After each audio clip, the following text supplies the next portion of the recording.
as the EU widens its list of Russian officials under sanctions, pro-Moscow separatists again taking over a government building in eastern Ukraine, as we were saying, this time in the city of Luhansk. Meanwhile, the OSCE pressing ahead with plans to recruit hundreds more civilian monitors for Ukraine. This despite the detention of 7 military observers, 6 of them still being held by pro-Moscow rebels in the flashpoint city of Slaviansk. The pledge of more monitors echoing remarks made Monday by Germany's defense minister. This is the first time with German participation that inspectors were apprehended during such a verification mission by the OSCE. That's why it's all the more important to make clear that we will not be bullied and we will not jeopardize further missions. Quite the contrary. Noch weitere Missionen gefährden, im Gegenteil.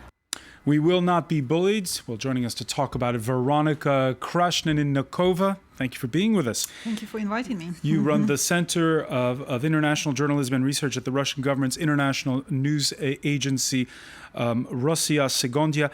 That's right. How do you feel about the plan for more OSCE monitors for eastern Ukraine?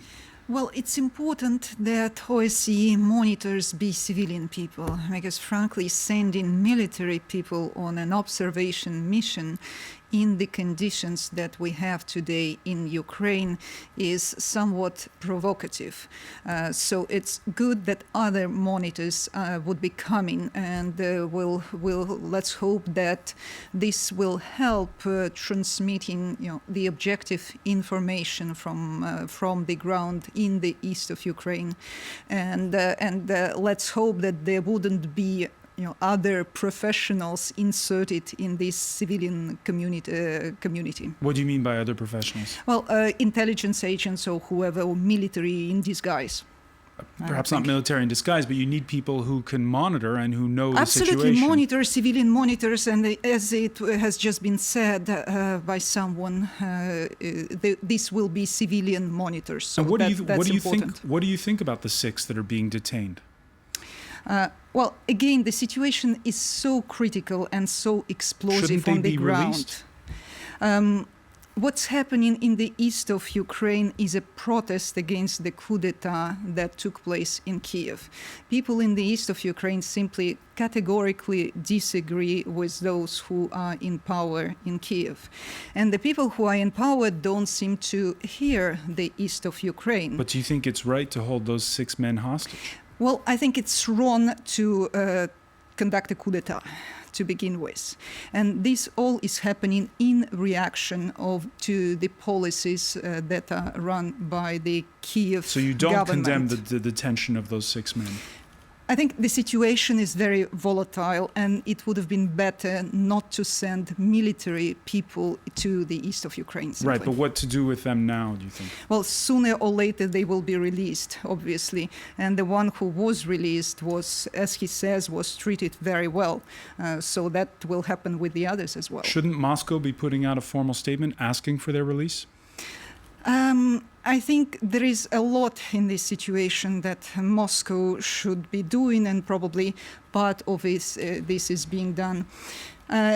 Maybe the West too could stand up for the rights of the people in the east of Ukraine, Russians, Ukrainians, everybody, because the situation in Kiev is such that their opinion is not heard. You said yesterday at a conference that it is unacceptable to see today neo-Nazis in power in Kiev, supported by Washington. Isn't that a bit simplistic to call all of those in power that have been... No, I never said that all of those in power would be neo-Nazis. It is actually a coalition of those who were handpicked by, I'm sorry to say, Washington. We heard that in the conversation of Deputy State Secretary Victoria Nuland. We understand that Yatsenyuk is her or State Department choice, as opposed to the choice of Germany, which was Klitschko. And so other pro-American persons in the government. And there are, we have to state it, and it's a very unpleasant truth, but that's the reality. There are people, there are neo-Nazis as well in this government. For example, deputy head of Security Council of Ukraine is Yarosh. We've seen Russian media basically show the people in power right now in Kiev and then superimpose it with actual footage from World War II of Nazis. Isn't that a bit fueling the flames?